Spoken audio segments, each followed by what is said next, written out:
Okay, I'm just going to show you how to work the auto parking system in this 2017 Mercedes-Benz E-Class. It is quite spooky because it actually brakes you as well. You do have to stand by and cover the brake, but anyway, let's just kind of get on with it. So if I put that in drive, press the parking, it says drive forwards to search for parking space.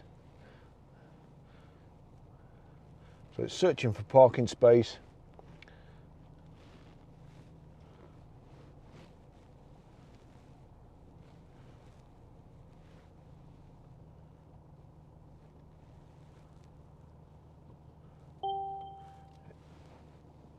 Stop the vehicle to park, confirm to park, so confirm. Engage reverse gear is there. This is the scary bit. So I am covering the brake, but, well, I've not got my foot on the brake at all. So let's just see what happens here. So I'm not touching it. I'm not touching anything. It's slowing down. Okay.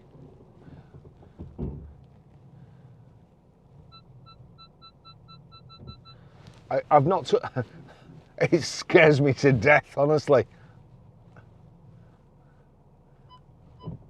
I never touched the brake, I never touched the steering wheel. It's plonked me right in the middle of that space. It's not, you know, not a particularly tight one, but even so, most people would struggle to get in it. I didn't touch the brake, didn't touch the steering, parked perfectly. It is a good system. Thanks for watching. See you in the next video. Bye bye.